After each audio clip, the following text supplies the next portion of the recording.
Welcome, friends. In the mists and shadows of this accursed land, despair and death are ruled by one lord's hand. The devil dies and lives again, his rage foretold to endeth men. Under blood-red moon beat wings so soft, as darkness falls from Castle Ravenloft. Welcome, everybody, to Curse of Strahd, presented by the High Rollers crew. Thank you for joining us.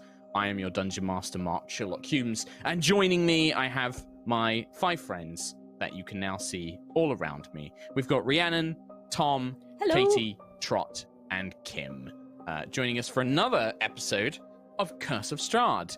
I hope you're all well, friends. Are you all good? Yeah. Mildly Yeah. sunburnt. Yeah. Good. Mark, make your background As a red. regular... what's that? You've gone Make your red. background red. Nah, I don't want to change it. I can't be bothered. It takes effort. Just as a general warning, as I always say, this show will contain descriptions of gore, horror, as well as adult language. I also wanted to give a shout out to, is it Recoral, Tom? Yes. Recall. Was it Recoral that helped? Recall. Yeah. They helped stitch. We had some issues with the Twitch VOD for the previous episode. They helped put it together so it could go out as a podcast and VOD on YouTube. And I just wanted to say a big thank you. That was super helpful and saved the day. So thank you very much for your help. Yes. But MVP. with that, I don't think there's anything else to really talk about. You can check out our regular show every Sunday. It's at 5 p.m. UK time, so 3 hours before this one. And that is on twitch.tv/yogscast and here on twitch.tv/HighRollersDND as well. And you can come and check that out. That is our regular show that we do every Sunday, and that goes up on YouTube and out as a podcast as well. If you're new to this one, we are playing through the Curse of Strahd module with a couple of adjustments and minor tweaks because everybody's stuck at home and we want to play more Dungeons and Dragons. So Oh yeah. why not? Oh yeah. Yeah. Shall I do Fan art. a Fan art. Ask for fan art. Ask for fan art. Yeah. Kim, I like fan art. where can people send that fan art that you have just asked for? highrollersdnd@gmail.com. We need your fan art. We would like to do a fan art video this Sunday, but we need some more pieces. So if you've done anything like photos of cosplay, making props, making like crochet or like little cute creatures, and oh god, he's doing the thing. Making like any art, any fan music, anything. If it's a doodle, send it in. highrollersdnd@gmail.com. Can you just stop And that can be spooking for around my Strahd. house? It can be for Strahd or our main campaign Erois as well. So Yeah, just send it on in. anything. Get it in. Yeah, do it. Fantastic. Shall I do I can't do you guys want to do like a reintroduction to some of your characters? Just like a one word, like who you are and what you're playing actually? Because some people might be joining in quite new. Not one word, one like like a sentence, like no more than a sentence. Angst. Yeah. No. Right, okay. Great. Okay, fine. I'll just do the recap then. Perfect. Great. Quality podcast. Quality stream here. Let me do a nice intro for you then. You ready? Yeah, sure. Oh, yeah.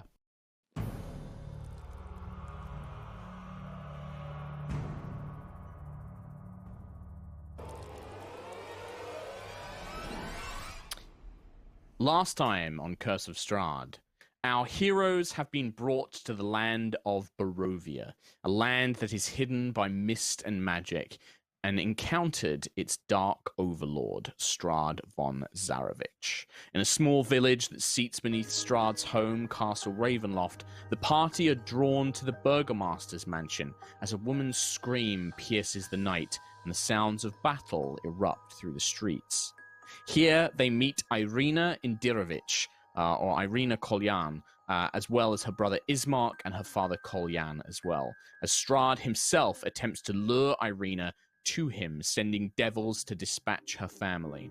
With the hero's intervention, Irina was saved at the cost of Strahd's rage. Furious, he appeared above Barovia in a swirl of mist and made a proclamation.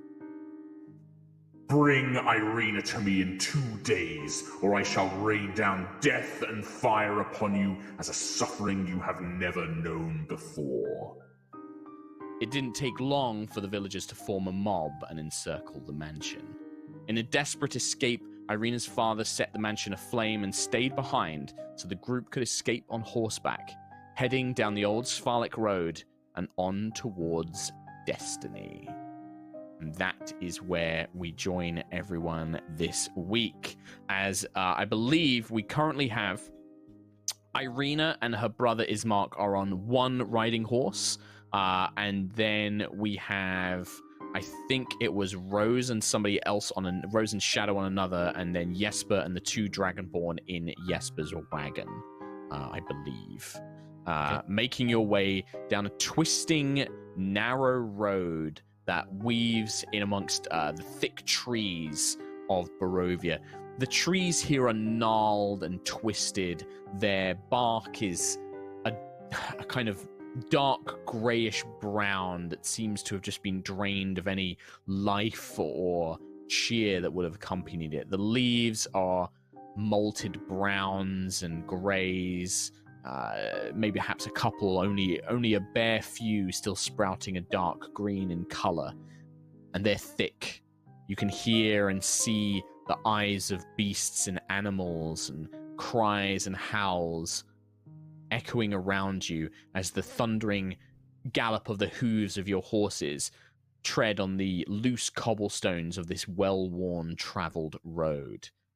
There are no immediate signs of anyone pursuing you from the village of Barovia, although it certainly didn't look like the villagers were willing to give up so quickly. But you don't see any immediate threat. I hand it over to you. The road will continue for a brief time. But yeah, what would you guys, is there anything you guys would like to do? Is there anything you want to talk about? Well, I will probably be telling everyone in a very calm manner that I don't know the way fully. I will say this is not exactly the place I usually come to. South out of Barovia, I really came to this place. I've always been told that they are mostly soulless, as you saw. So I kind of avoided the Svalek woods. Horror stories.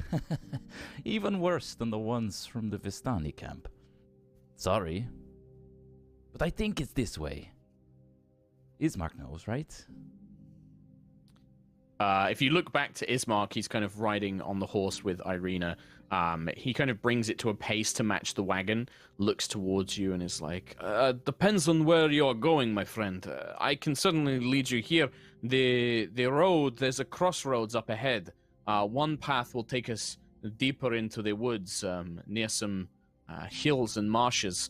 The other will take us up to the Tser pool. It's a small lake that runs off of of the river. I remember, yes. Well, group, what do we think? You want to stop at the pool? I do not like water that much. Cat, I get it. Sorry, I didn't mean to be offensive. Maybe for some water or something. But you would know that is where Madame Eva is currently located, the Tser pool. That's where she was when you spoke to her before you came out of Barovia to find these people. You know what? If you want to go to Madame Eva, that's where she is. Literally where I saw my leader before I came to find you guys. So we should probably go there. Right now. This is where I kind of expected Trot, who knows the module, to remember that, and so I'll just give him a little nudge that he does know that in character. This is still that's fine. Yeah. So there is a crossroads, and as you guys are discussing, you're kind of calling out to the others, and you are met by seemingly blank expressions of people who know even less than you do. Jesper, looking around, I think it would appear on most of their faces that this band of adventurers that you have brought to Barovia seem a little out of place, a little out of sorts, perhaps. But you soon come across a crossroads, and in the middle of the diverging paths, you see an old wooden gallows that creaks in the chill wind and blows down from the high ground to the west. A frayed length of rope dances from its beams in the wind. and the well-worn road splits. The signpost opposite the gallows points in 3 directions. Barovia village to the east, Tser Pool to the northwest, and Ravenloft/Vallaki to the southwest. The northwest fork slants down and disappears into the trees, while the southwest fork clings to an upward slope. Across from the gallows, a low wall crumbling in places partially encloses a small plot of graves shrouded in fog. And you can see it just up ahead of you as you are approaching. How's everybody holding up back there? We're coming up to a crossroads, so unless everyone has any fantastic ideas, I say we go to Madame Eva now. I I think agree. Eva's a good shout. I think we need more information if we're going to be able to protect Arena and know exactly what to do here. I think it's the best call. Madame Eva will know what to do. She will. I promise. As the horses and the wagons begin begin making your way to turn on the path, you hear a creaking noise from behind you, coming from the gallows themselves. Oh, goody. When you look behind you, where there was nothing, there now hangs a lifeless body. And the breeze turns the hanged figure slowly, painfully slowly, as it turns so that it can fix its dead eyes upon you. Rose, it is unmistakably your body, your face, your clothes, your hair. You watch as a large beetle crawls out of your own mouth, scurries up, and then digs its way into the side of your eye socket, burrowing. And in a rasping voice, it calls out to you. Blood red moon, fire and death. The price will soon be paid. To the rest of you, you see the same thing, but it's not Rose's body that hangs there. It is that of a Barovian woman dressed in traveler's robe. You can see that she has been dead for some time, and you see the same thing. The same beetle crawls up the side of her face and buries itself in its eye, and it speaks to you the same words. But to Rose, it is unmistakably your doppelganger in every way. Is that normal round here? Does this happen a lot? How is that possible? I'm here. How is it possible that I'm there? I'm here. I'm alive. Oh, that's not What you. do you that is a mean? Barovian. No, I'm not. I'm not a Barovian. What? Do you not? What do you see, Rose? Me? Still just Everything swinging about there in that, the wind. that's just... It looks like me. Is Strahd playing a trick on me? Check her temperature. Is she okay? I'm fine. I put my paw to Rose's head, fuss a little bit. We need to go to Madame Eva right away. As far as you can tell, it's completely normal. All of you still see when you approach this, that body wasn't there, but now it's just staring at you all. Its mouth kind of agape, its dead eyes just staring at you. Rose, you are literally staring into your own dead face, looking back at you. No. That's horrible. I guess that she's probably just going to be fixated on it, like, as we move on anywhere else. You can see, as you fixate on it, you can see, like, the bruising around the neck, where it's obviously been hung for so long, and it's crushed in, and part of their throat has been collapsed. The limbs are hanging limp, but there's a kind of dark fluid running from the fingernails and from the clothing joints and things like that, as it just swings in the breeze.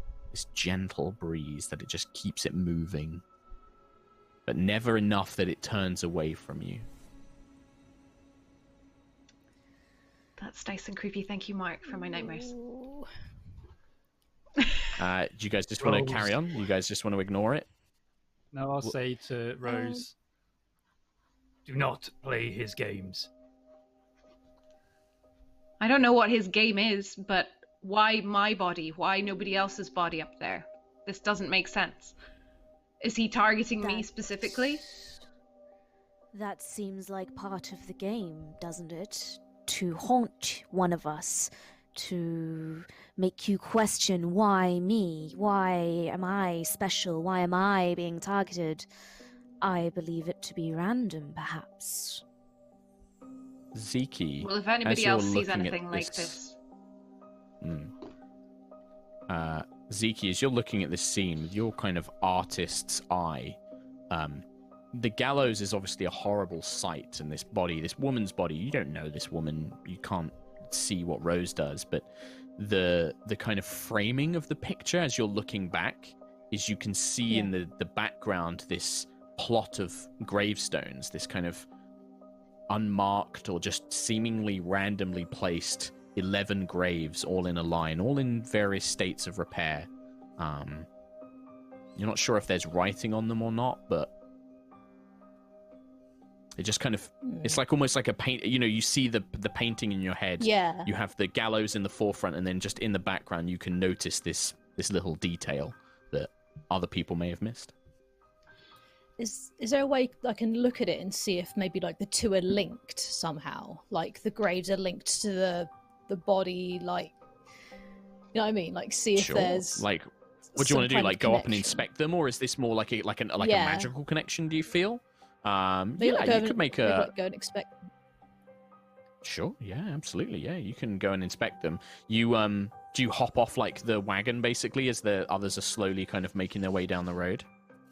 Yeah, I'll hop off quickly and go and have just a little look, just a little peeky, you know. No chance am I not following that. Okay, so Xeros kind of jumps off with you as the two dragons make their way to the gravestone. Whoa, I guess the dragons horses come to a stop. Okay. I just want to have a quick look just to see if there's anything going on with this. Just be careful, okay?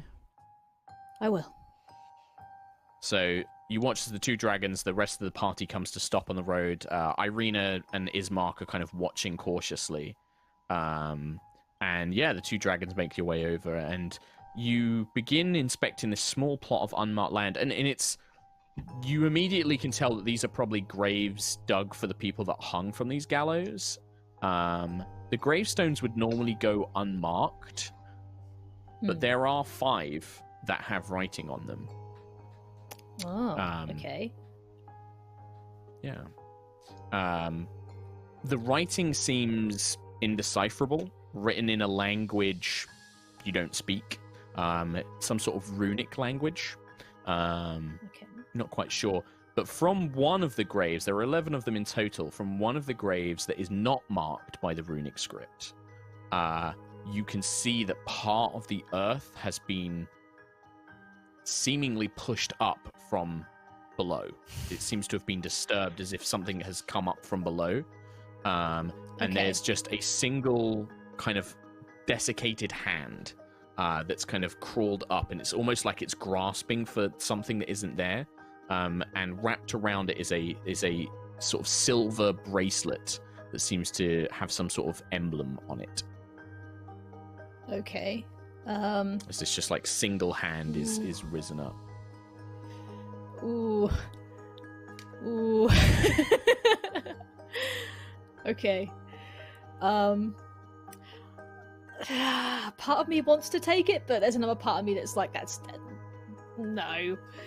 He's gonna be grabby. Yeah. Well, is that like an unmarked grave as well? Yeah, that's an unmarked one, yeah. Go on, Kim. Right, okay.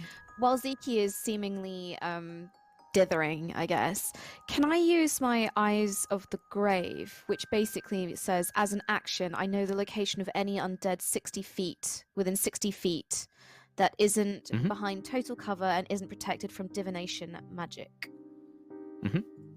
Where are you looking? Just all around? I guess, can I gallows? jump down from the horse and just looking at the gallows and the graves and where Zeke is looking? just see what they're looking at. You make your way over slowly, and you begin. How does this look? Explain the process here for Shadow? I imagine as I walk over, I'd probably just pass my paw over my eyes and go, I don't know, mutter a quick prayer. Yeah, you can just mutter something. You don't have to say what it is. I guess my golden eyes would almost turn black as shadows come up through them, and fill them. And then you just, if you were to look, you'd see swirling shadows in my eyes. You glance around, and the gallows where, to your normal sight, without a doubt, a body hanging there. But as you channel the power of your dark mistress, the darkness begins to peel away, and a shadowy, blackened form hangs there in its place. And as soon as your gaze falls upon it, it just dissolves away. So it's just the body. There's nothing there now. There's nothing whatever was hanging there to your normal sight, your eyes of the grave indicate to you that it must be some sort of illusion, or like it was meant to look like something dead was there, but there is nothing. But there was something for a moment. There was like a shadow. There was like an echo of a dead, something undead, but it's gone. And was there anything from the graves? You look at the graves. I mean, the graves are filled for the most part. There is this desiccated hand, but doesn't show any sign of being undead. The hand itself. But the graves themselves, I'd say, like, how much does block sit? Is it like a foot of material or something? Did you say? It says total cover or divination magic. You wouldn't. Yeah, it's filled in. So if there is something within the graves, your eyes wouldn't be able to see it because it's covered by dirt. If there is something in there. Jesper and Rose, do you guys want to do anything? You can see Irina and Ismark are kind of looking back towards Barovia uncomfortably. Irina kind of adjusts herself in the saddle next to her brother and kind of looks in. I'm going to try and calm them by saying, okay, I understand. I know we shouldn't be out this late. We should keep moving. I'll try and round up the others. It's fine. It seemed like... I don't understand why the devil left. He could have just waited for those devils, or used his magic on us. Well, he said something about he had something he had to do. I don't know. I'm worried about the Barovians following us, but I think it will take them some time to get enough horses, but something is bothering me about the devil, and I don't know what it is. Irina, who seems to have recovered some of her composure since last night, she looks at Jesper is like, that may be the case, brother, but I think that our Vistani friend here is right. We should get moving. We shouldn't be lingering in one place for too long. People's minds, they change, and it warps them. I'm worried for my friends here. Staying out at night, it plays tricks on the mind. They're not used to it. It does. You're right. They kind of nod. Just as a point for everyone, by the way, so I showed you guys Irina last week. If you didn't, here's a refresher of what Irina looks like. And also, I have what Ismark looks like as well, so I can show you guys Ismark as well. So you guys can get an idea of what he looks like. So they're very different. You can tell that they are... They've said brother and sister, but they are obviously must have different mothers or perhaps, something like that, because they are very different, both facial shape, skin tone, build, eye color. They look very different. They don't look like they were born siblings. Cool. Yeah. Zeki and Zeros, do you guys want to do anything? I just gesture Zeros. What do you think of this? It's strange, right?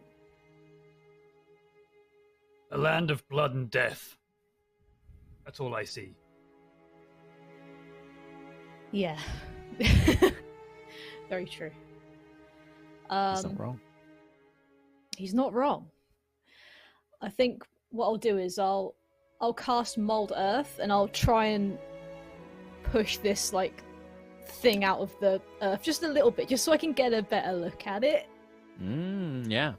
So you push, you can feel the earth pulling as you see the hand kind of. It's almost like grasping for something as it begins coming up, and it twitches for a moment, and you see it kind of like, and then the arm just falls flat as it's clearly been dismembered. As the arm and the hand itself just become to rest on top of the grave. And this small silver bracelet, the act of pushing it up out the earth, breaks the join between the wrist and the rest of the arm. The hand kind of tumbles to the side, and this little silver bracelet, maybe you think maybe a holy symbol, it rolls down the now pushed up earth and falls at your feet. Okay. I'm gonna pick it up. Okay. Okay, Zeros, you bend down and pick it up. You feel cold silver at your fingertips. Surprisingly, no dirt on it whatsoever. The symbol on it, it appears to be like a simple silver bangle, but there is a small silver symbol attached by a chain that almost appears to be like a silver disc with the middle of it painted black. Okay. I've got like no magic in me at all. I've got no idea what this is. No. Nope. Once it's pocketed and they're done desecrating the dead, I'm gonna hop off the wagon and strum a chord to get their attention. Friends, okay. You hear like a ring. Are we done with the dead? Can we move? Yeah, Irina needs I think help. so. We all need help. Please, this is not a time to linger. Thank you. Can I quickly turn to Rose, having seen use my grave powers, and just the image you see is an illusion. You are right. Strahd is playing tricks. This is not undead. It is just an illusion. There is nothing here. Looks pretty real. Well, but... I have checked. I have used my blessing from my mistress. I assure you, it is a trick. I know it looks real, and if it looks like you, well, it is never fun to see one in a decomposed state. But I assure you, it is meant to unsettle you. well, mission accomplished, but knowing that it's an illusion gives me comfort, so thank you for that. And I'll just squeeze her hand in my paw. Okay. Nice. Right. You guys the, get back on. Yeah? Yeah, I'll put the got two bracelet horses, in right? Zeke's hand and then get back on the wagon. Okay. So Zeke, yeah, if you want to write down, you have a silver bracelet. Silver bracelet. Silver bracelet with an unknown symbol. Let's call it that. Okay. Yeah, you guys, you have two riding horses. Ismark and Irene are on one, and then you've got the other one, which I think Shadow and Rose were on. And then the wagon, Jesper, you're pulling with your horses, and then you have the Dragonborns in the back of your wagon, I believe. Come, Nelly, come, Furtado, let's go. Yeah. Of course. As the two horses, Nelly and Furtado, begin pulling them off. Rhiannon's Are you gone. heading towards the? Are you heading towards the Tser pool? Is that the Yeah. idea? You want to Yeah, go to the yeah. Vistani camp? That feels Cool, like a so you safe, pull safe off. place. 1, 2, 3. It takes you about 2 hours of traveling through these woods. And Jesper, there's an unease because you know that traveling through the woods and along the roads, there's always a risk of something appearing. But seemingly the fates are kind this evening. Either that or their attentions are drawn elsewhere, as it doesn't take you long before you arrive. The road gradually disappears and is replaced by a twisty, muddy path through the trees. Deep ruts in the earth are evidence of the comings and goings of wagons. The canopy of mist and branches suddenly gives way to black clouds boiling far above. There is a clearing here, next to a river that widens to form a small lake several hundred feet across. 5 colorful round tents, each 10 feet in diameter, are pitched outside a ring of 4 barrel-topped wagons. A much larger tent stands near the shores of the lake, sagging form lit from within. Near this tent, 8 unbridled horses drink deeply from the river.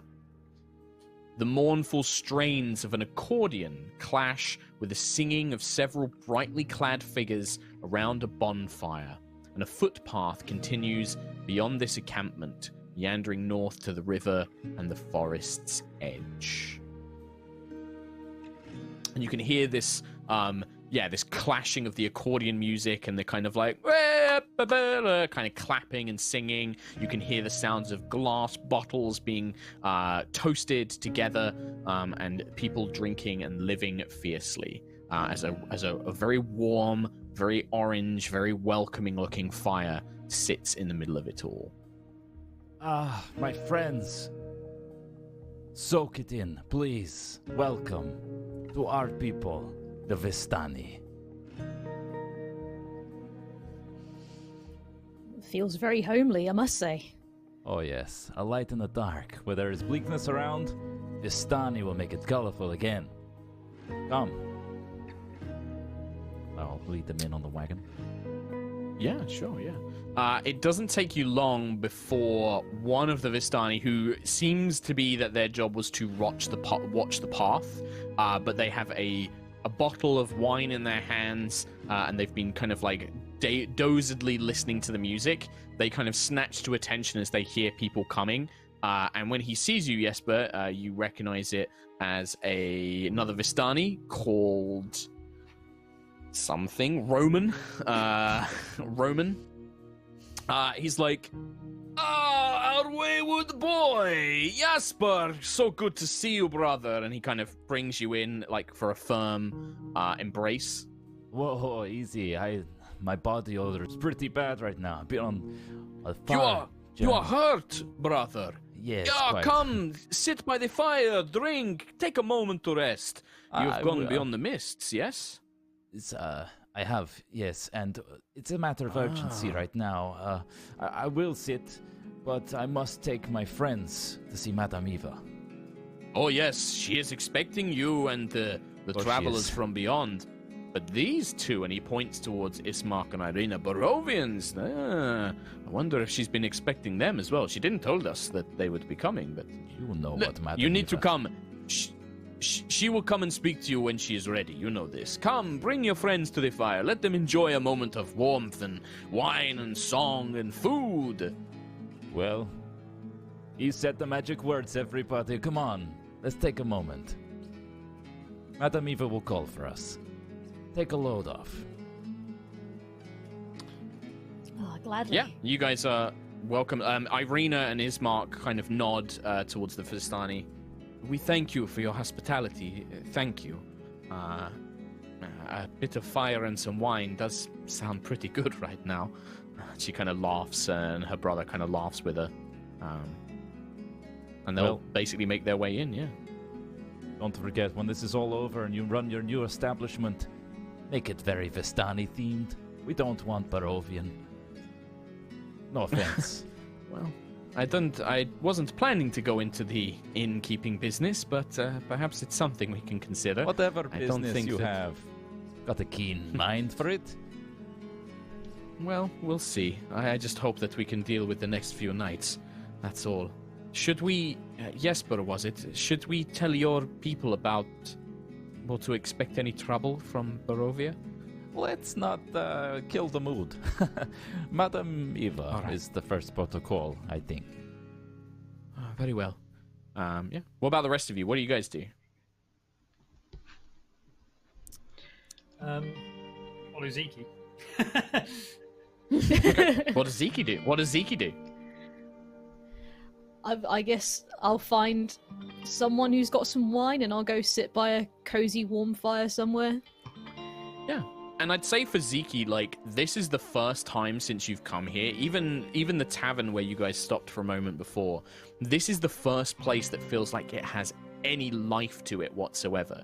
The grass here is green. The river, even though it's nighttime, you can see the river is this crisp, beautiful countryside river that strolls through. This lake stretches out. This would be a place to paint. You know, this is a perfect little scene, a setting. The Vistani in their bright colors, little bells and cymbals, and the music playing. There is joy here. There is genuine, for the first time, genuine joy. There's a moment where you can almost feel the touch of Lyra here. These people don't worship her, but her influence is here with these people. They're the only ones you've met that have it. And as you sit down, this young Vistani woman in bright greens and yellows, straping fabrics and a strange kind of wrap around her head, she looks at you in amazement. My goodness, you must be from beyond the mists, a dragon. A dragon of white scales like these. You are incredible. Please come sit. Come. We are about to have a story from one of our great storytellers. You should listen. Come, drink, eat. And she passes you bowls of one again. You see the storyteller, this older-looking Vistani. He's just like, no, Jesper. I thought that as you have brought travelers here, perhaps an older story. One that may perhaps give them some understanding of where they are. Oh, I like this one. Yes, they'll like it very much. Thank you, storyteller. Of course. Get yourself some wine, my boy. Bring out the cured meats and the cheeses. Let us enjoy it tonight. And yeah, it doesn't take long before, there are like plates of food being passed around, and everybody takes a piece and then passes it on. Bottles of wine are shared out. You take a swig, you pass it on to the next person. They take a swig, they pass it on. And the music and the fire is warming and homely. There is an essence here. If you guys like, you can treat this as a short rest, because you are going to have about an hour before anything happens. So if you guys want to spend any hit dice, now is the time to do it. Okay. Nice. And as you guys take your seats, the old storyteller, you see him, he takes a big glug of wine, and then he spits it into the fire, which roars to life, and the flames turn from orange into green. And as the flames begin to dance and sway, a dark shape appears in the bonfire's core. We come from an ancient land. Our home, it is a land of kings. Our enemies forced us from where we once were, and now we wander the lost roads. The dark figure in the fire takes the form of a man being knocked from his horse, and a spear piercing his side. One night, a wounded soldier staggered into our camp and collapsed. We nursed his terrible injury and quenched his thirst with wine, and he survived. When we asked him who he was, he would not say. All he wanted was to return home. But we were deep in the land of his enemies. So we took him, as one of our own, and followed him back towards his homeland. His enemies haunted us and hunted him. They said he was a prince, yet we did not give him up, even when their assassins fell upon us like wolves. Deep in the bonfire, you see the dark figure standing with a sword drawn, fighting off a host of shadowy shapes. This man of royal blood fought to protect us as we protected him. We bore him safely to his home, and he thanked us. He said, I owe you my life. Stay as long as you wish. Leave when you choose, and know that you will always be safe here. The figure dancing in the fire vanishes, vanquishes its final foe, then disperses in a cloud of smoke and embers. A curse has befallen our most noble prince. It has made him a tyrant. We alone have the power to leave this place. We've traveled far and wide to find heroes. Madam Eva called you. She saw your coming, and now she waits. And he gestures to the larger tent on the shores of the lake itself. I'll stand up and wait for everybody else. Yep, I'll follow. Yeah. Mm-hmm. Just glug a final glass of wine down real quick. Yeah, and it's it's not the best wine, but there is a comfort to it. It tastes there's a fruity element to it, a good earthy tone, and it's your cheeks are kind of flushed, Zeke. You feel that warmth in your stomach, enough to kind of give you a little bit of courage in this dark, strange land. You see, Irina was listening to the story intently, mesmerized by the fire and the story being told. But Ismark only looks agitated, disturbed or upset at something in the telling, but he doesn't say anything. The group of you stand, and with Jesper leading the way, you make your way to the larger tent on the shores of the lake. It is not quite big enough for everybody to fully fit inside, but Jesper, you kind of lead them in as is necessary. Just as on the outside, I'll say, yeah. Before we go in, I want you all to be respectful to Madame Eva.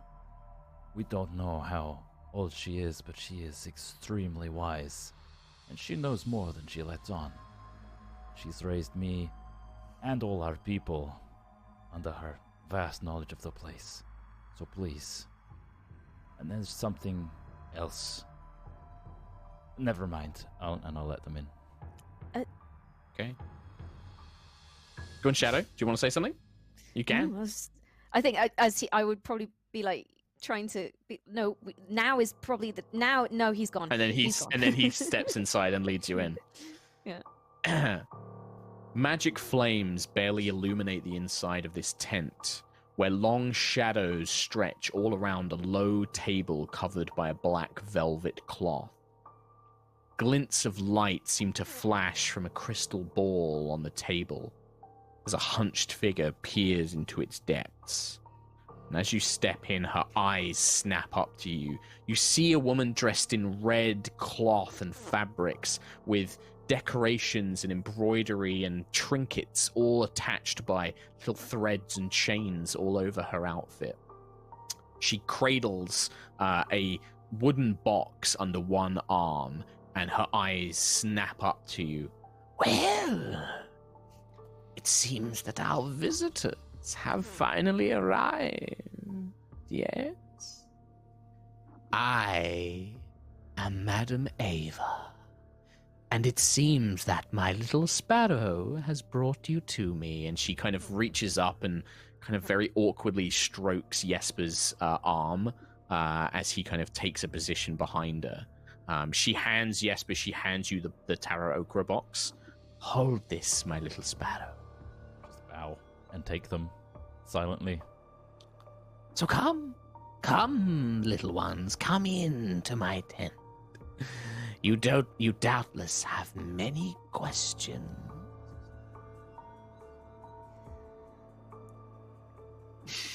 I mean, Quiet little birds, aren't we all? Perhaps we should begin with you.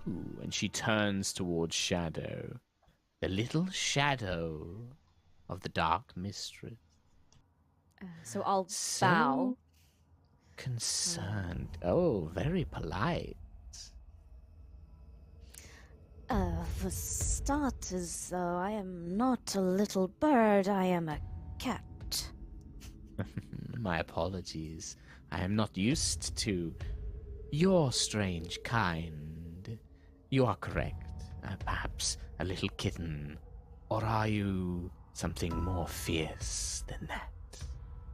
You've stared death, and she kind of comes right up to you, Shadow, places her hands on your face, and stares deep into your eyes. Yes, these eyes have seen much death and darkness. You've buried so many. You've made them forget their pain and their loss. To cover something, perhaps. To mask a little of your own. your dark mistress keeps you close by. Yeah. Yes, you have a great power here, little kitten. She steps back. I do. I don't. You will I don't see. feel that. You will see. Now, she turns. The siblings. Or are they siblings? She kind of turns and looks at everyone else with a mad grin. Only they can know that. But yes, start with the warrior.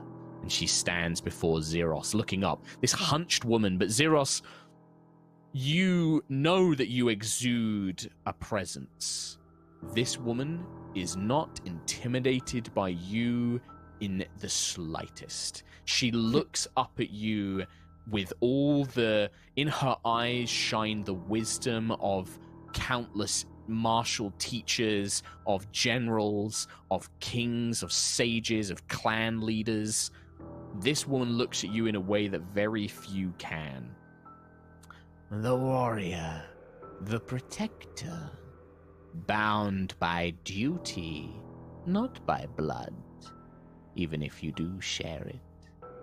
How far are you willing to go to protect it is a question I cannot see the answer to. Zeros? I kind of feel the power that she has, and if she was a military person, like the rank that she would hold. I'd kind of uncross my arms and stand, and then sort of get down a little closer to her. I would do anything. She reaches up and puts a hand on your scales. Yes, quite strong, quite tough. I hope that you are enough for this land. You will be tested, dear dragon. And then she kind of steps back, turns towards Rose. And the Avenger, the one whose brother was cut short by the creatures of the night. The little rose in the black garden. She kind of gets real close to you, Rose, as she leans in. You have trained to fight these things. What do you remember of the man who taught you? Nothing. Perhaps that is something that will change here. You have the great strength. Are you the one who will end the devil's misery? It is within your power to deliver that final blow. But something dark and terrible will haunt you here. I can see it.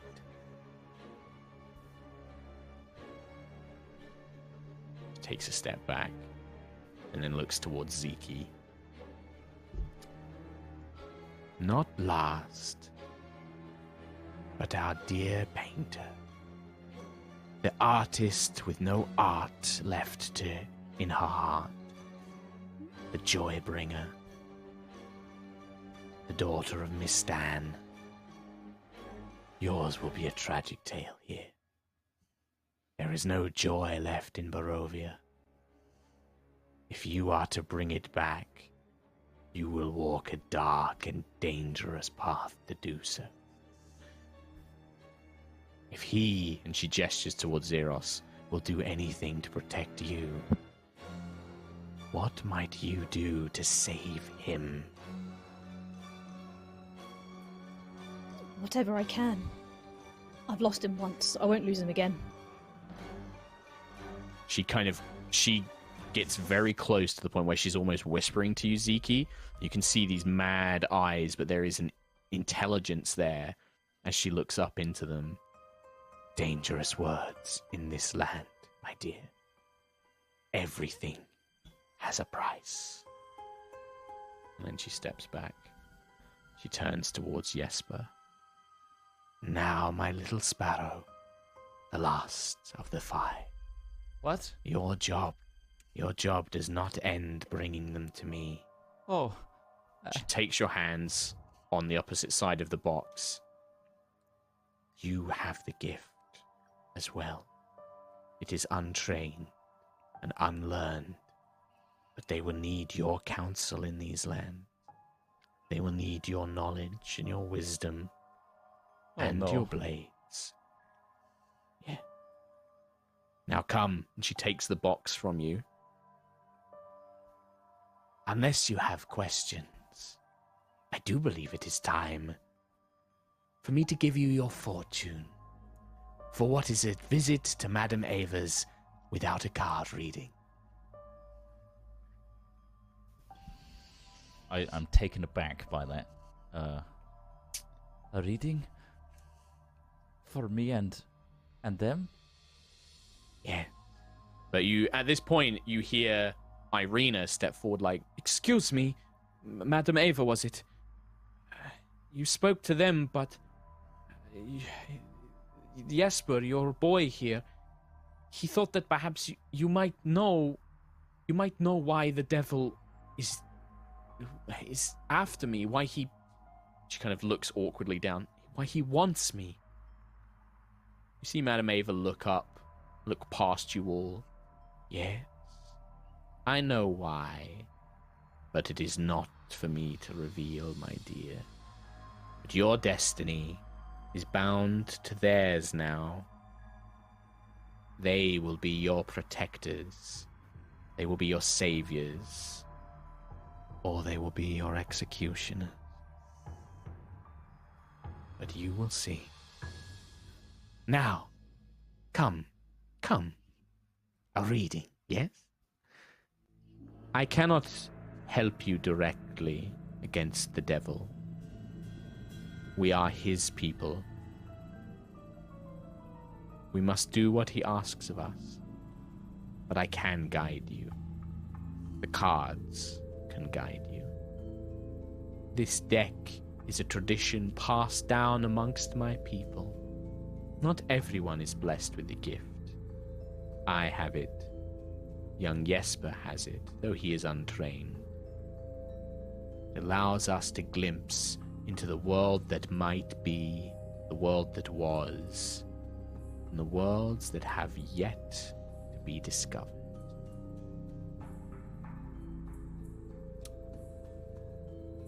Each card will tell you of an ally, a weapon, information, or a location that can help you.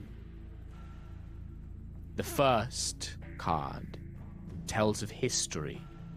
Knowledge of the ancient will help you better understand your enemy. She takes from the deck, from the box, a deck of cards, beautifully illustrated with these black backgrounds and a symbol. She shuffles them, perfectly, expertly between her long, bony fingers. The cards wrap and stack against each other, and then she places one down. She flips it over, and it reveals a man with bloody knives and hammers and nails, and a wooden board in front of him with severed fingers and broken teeth. Ah, the torturer. There is a town where all is not well. There you will find a house that once stood against the darkness, but now only silent ghosts remain within. She looks at Jesper, nods. She draws the next card, places it down, slightly to the side of the first. This card is of power and strength. It tells of a weapon of vengeance, a sword of...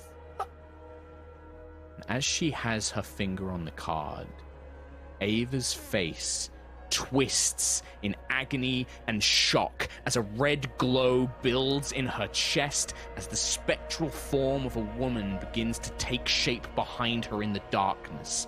A slender, half-elven woman. And with a yank, she pulls a jagged, crimson blade from her back. Eva's mouth opens. The shadowy figure's mouth opens, and Strahd's voice emerges from it. Too long have you worked against me from the shadows, witch. Fate shall be as I decree it, not you. The Vistani are no longer guests in my realm. Eva gasps as blood begins to pour from her mouth. This is not how it is meant to be. There is a flash of light and the smell of brimstone and fire. What have you done? Her eyes turn black and her body withers and crumbles away as the shadowy figure in the darkness stands before you. Roll initiative. Oh, No! what the Whoa! fuck? No! What? Oh boy. I want my fortune told. Not like this. It's a weapon. That's a shame. The card's That's still on the it. table. Call the police. The card is still on the table. As a point. Oh my god. 12. Freaking. Two. Is that 2? 2 on 19 my for initiative. Shadow. What did you get, Rose, on initiative? It's rolling. 16 altogether. This is No, quite 17. like 19. Sorry. 19. Shot your face. Yep. Well, I did Heads up. try. I did tell you I was going to change some stuff up for you, man. Oh, I fucking love it. It's up. Right. You can't see roll 20. It's black screen again. But I rolled bad on my initiative. Ah, God, yeah, hang on. Real bad. Same. I'm last. To be honest, this is a fight where right now it's Yeah. not really going to matter because it's so close quarters. Can you guys see it now? Yeah. If you need to. Yeah. Yeah. Okay. This isn't going to matter hugely because I think that 'Cause this we're is gonna such die. tight conditions. Yeah, so right now you are in a tent that is no bigger than like 15 by 10 feet. You're all crowded around. Rose, Jesper, and Zeros, you were the ones who were immediately where Madame Eva was. But I'm going to say that for the purposes of you crowding around to watch the viewing, you're all within sort of melee range. So Shadow and Zika, you're both still going to be within melee range for the purposes of like opportunity attacks and spellcasting and stuff like that. We'll cram you guys all into a shared space. Irina and Ismark are behind you, and so they're there. The creature in front of you appears to be made of pure shadow. It has a woman's form, and you can see the kind of slight points of ears. The only thing that is physical about it is the knife that she is holding, which is this jagged crimson and black dagger it's holding in its hands. Rose, you are the first to act. What boy? So I am in melee range. So, as a bonus action, I will designate my Slayer's Prey onto this thing. Creature. Yep. And I will slash with my short sword. Okay. So.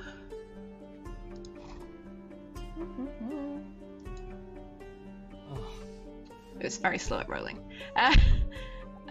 17 to hit. 17 will hit. What's this with? With your short sword? Short sword. So as it hits the creature, it definitely hits something not quite substantial. You manage to kind of pierce its essence and pull some of it away. You get the sense that this thing, the conventional weapon, is not as effective against it as you would hope. So 6 damage plus another 6 damage for the Slayer's Prey. Okay, what damage does the Slayer's Prey do? Does it say? Like, is it force damage or anything like that?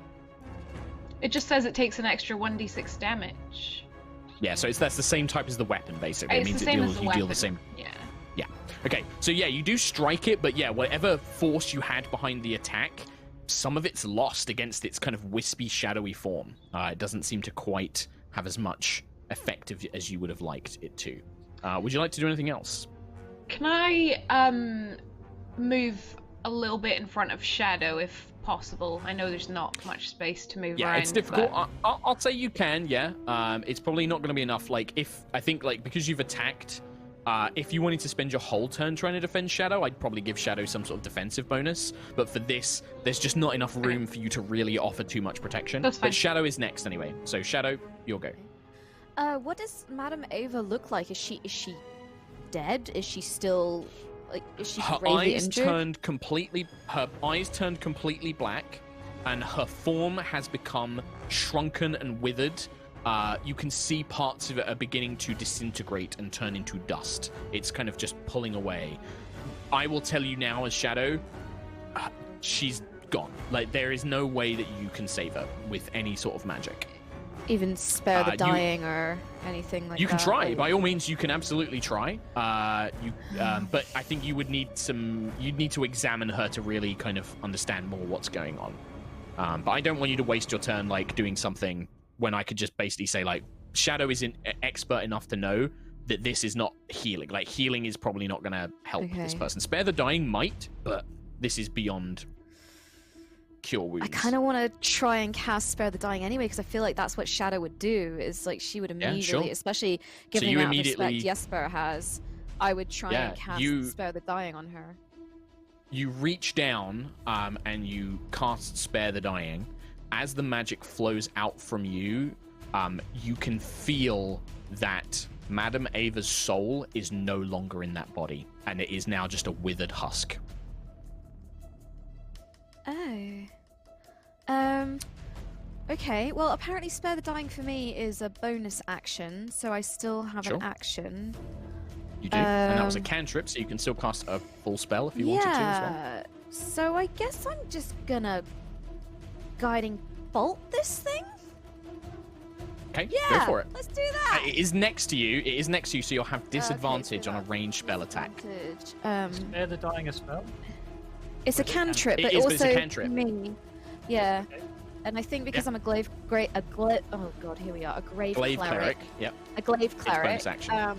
It's a bonus action for moi. Sure. No, just go for it. Okay, so a ranged spell attack. So that is 1 d20. I didn't think we were going to do combat in this. I'm panicking.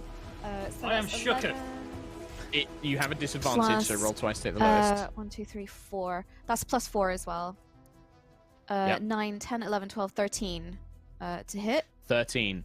So you summon the energy, but because it's so close to you, as you unleash this bright ray of light, the creature does manage to kind of slip to the side, and it almost it turns incorporeal and phases partly through Zeros to get away, and then reforms just behind him. So it kind of like, and then takes its thing. You missed, but I'm just flavoring its AC. Yeah. But yeah, that's it. You done? Okay, Jesper.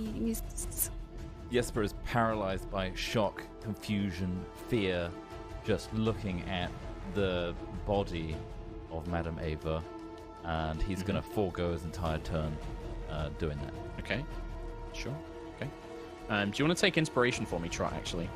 Because, yeah, I feel that that's appropriate, that if you are going to spend a whole round doing nothing because you're in complete shock and horror, it makes sense that you get a little something for it.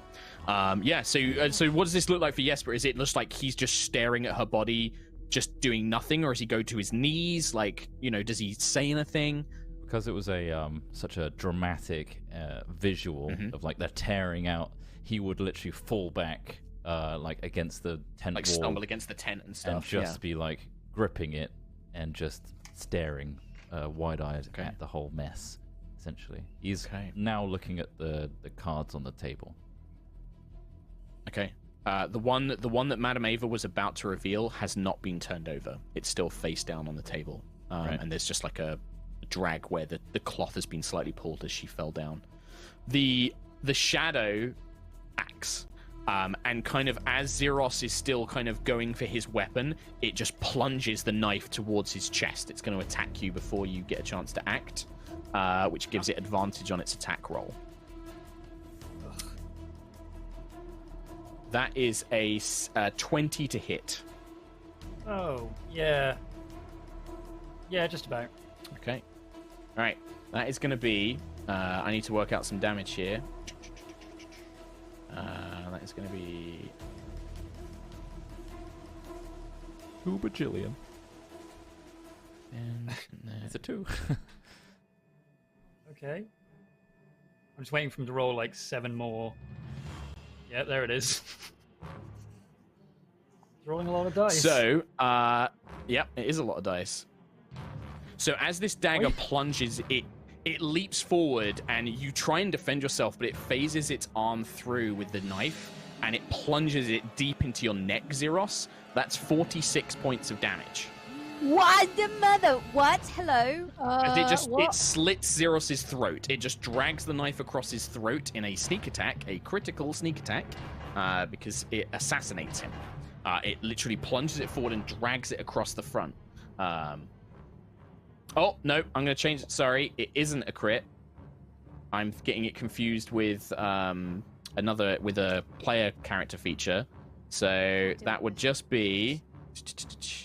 So that would just be 2... Roller coaster of emotions right now. I know. Sorry, it's because like the rogue archetype gets assassinated in a certain way, Yeah. but this thing doesn't. So that's 6... 18... This episode is very It's only traumatic. 23 points. Yeah. 23 points of damage instead. Oh, that's a difference. Yeah. Okay. Yeah. That's a bit better. Still, That's a bit better. quite a lot. And then it attacks you. It hits you again. Does it? For a... Yeah, hits you again. For 20 to hit. Yeah. Does that hit you, Tom? Does that hit you? 13 more 19, points of 16. damage. 13 more points of damage. I'm down. So it just Surprise me. rakes the dagger across his throat, and then it plunges it into Zeros' side, seemingly targeting the greatest threat it can tell, and then it turns on the rest of you. Zeke. Rhiannon. Yeah. I'm gonna run over to Zeros. I'm gonna. Can I do like a medicine check on him and just try and get him up? You absolutely can. Yep. Well, you can't get him up, but you can stabilize him for sure. I'll stabilize him. Yep. So it's just a medicine check, straight DC 10. Nice. Ba-ba-da-ba-ba. 20. Nice. Yeah, that's easily enough. Yeah, you manage to you plunge like some fabric into the deep cut at his jugular and stop the bleeding. And yeah, Zeros, you stabilize. You're at 0, but you are not conscious. Dying. Yeah.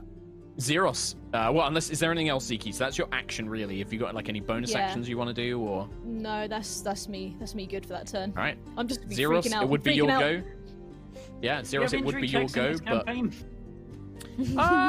we can do. Yeah, that makes sense. Roll 1 for me. Oh, can we? I mean, we didn't do it last So it'd time when be- Jesper went down. That's fine. I'll do it from now because Tom asked. So DC 11. I don't want it on in the this con saving throw. campaign. God damn it, Tom. Yeah, it makes it. This it was meant suits, to be our suits Strahd, though. relaxing campaign. No, as if it was. This is no, the you're fine. relaxing You're gonna take an intro. Yeah, you think this is the relaxing one? Rose, you witnessed this, and yeah, this thing just absolutely took out Zeros in a couple of hits. Just. The dagger also, as it hit Zeros, there was some sort of flame that kind of erupted from it as it hit him as well. Oh, goody. Why not? Why not? You're no, now on fire. I already rolled that. So. Just hit me with everything. Oh, there's also So lightning. is it my go again then? Yeah. It is your go. Yes. Can I? Are Irina and Dude Bro the Lesser not doing anything? Oh, I didn't roll for them. To be honest, they can't really reach this thing at this point. I think with Zeros going down, Ismark might be able to. I'll tell you what, I'll have them go at the end of the turn. I just need to quickly get some stats up for them because I forgot about them, I'll be honest. Sorry. Ismark's the only one who can really do a lot of any fighting. He'll step into where Zeros was and just take a couple of swings. So he gets to make 2 longsword attacks. The first one will be a miss. The second one, however, will hit. He'll use it two-handed, so he will roll a d10 plus 3 for 5 points of damage, which is halved. So, yeah. you can see he kind of is like, oh, my friend, and he comes in and swipes twice, but the creature blocks the first one, and then he thrusts with the longsword. But it, again, very similar to Rose, it seems to resist some of the weapon itself. Rose, now it's your go. Can I use a spell slot to cast Cure Wounds on Zeros? 100% you can. So...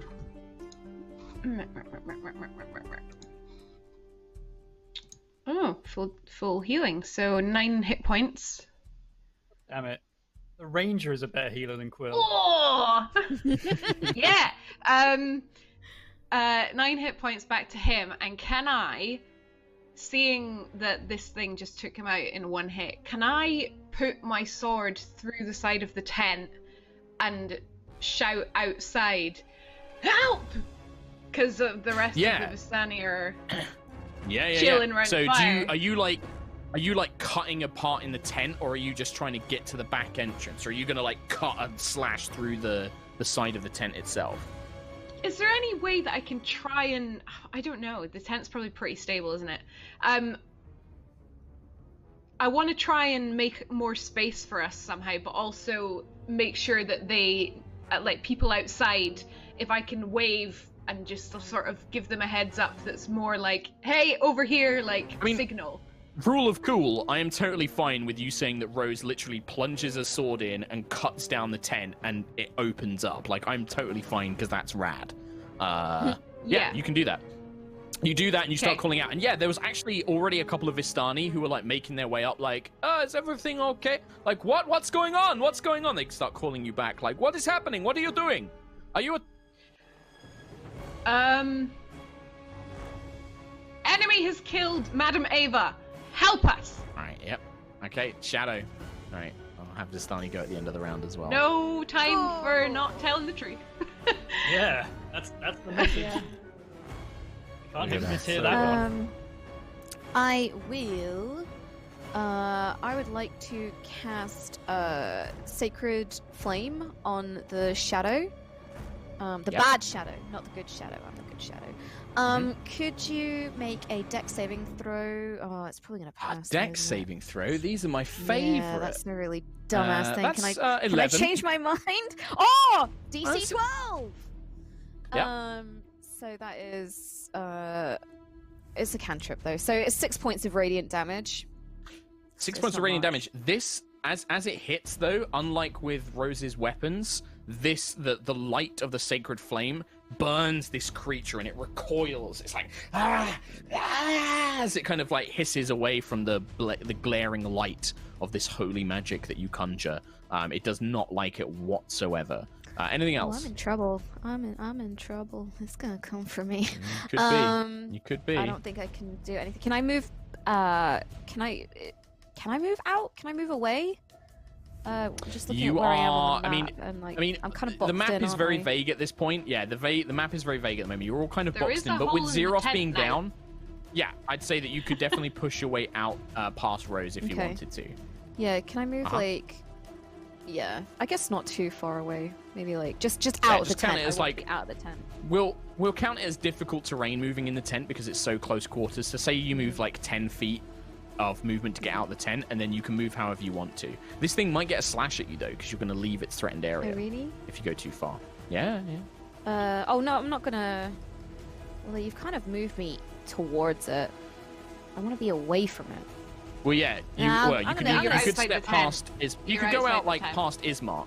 Yeah, you could go Yeah, out can I past go behind Ismark. Big boy Ismark? Yeah, I will Yeah, do that sure. then, please. All right. It still gets it will potentially still get a swipe at you if you go too far. Or do you want to stay within its reach? Just there, where I am there. Okay. On the. Right. It's still yeah, you're just still by within its Ismark. reach, but you're outside Yeah. the tent. Okay. Yeah. Because in the tent, I'm saying that it can attack a bit further because you're all kind of crammed in. Yeah. Okay. Jasper. I'll try and come to my senses, and I think my first instinct is to go for the cards. Then Okay. disengage, scream at everyone to get out the tent, escape, run, flee, fly you fools, all that shit.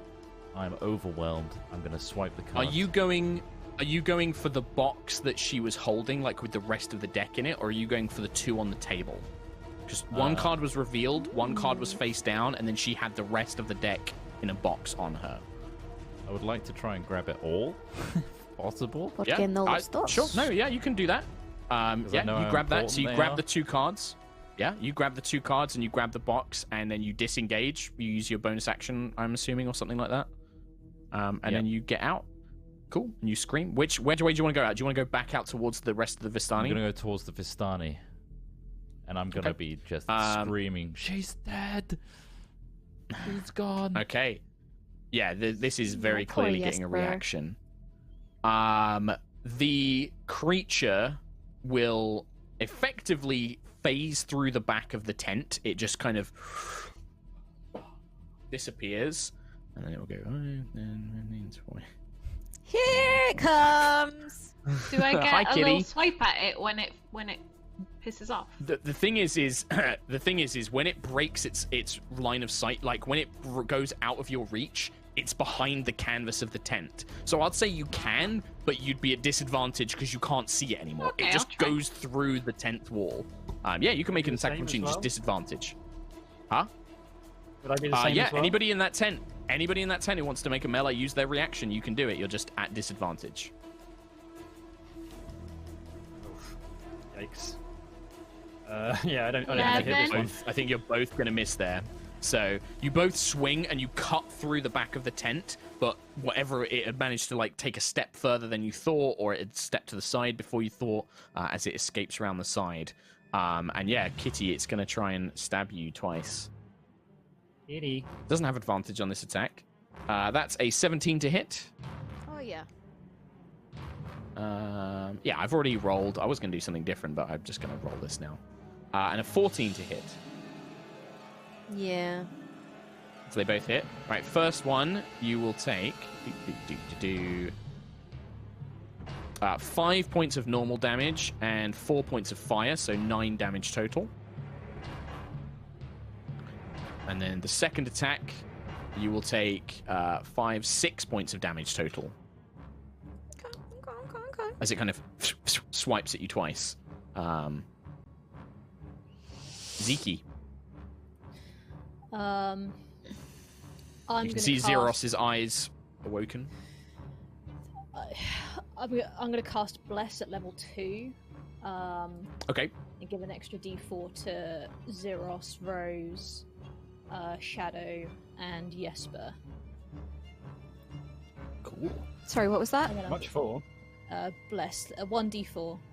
1d4. So you get on all attack rolls and saving throws and skill checks, you guys get an extra d4 now, basically. Okay.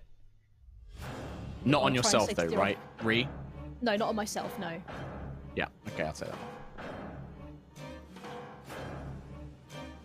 And what did you say to Xeros? I'm just going to say to him, we need to get out of here. Xeros, come on, let's go. Nodding. Right, Xeros, your turn. Okay, I guess I half my movement to get up. And then... Was that like a thing that you'd move with me, Zeke, or...? It stays on you, Or am Bless. Yeah, Bless is with you. No, I mean, is Zeke moving with me, or...? She can do. Yeah. Okay. In that case, I'll go past Rose and get out into the sort of more villagey area with Zeke in tow and keep her behind me. Okay.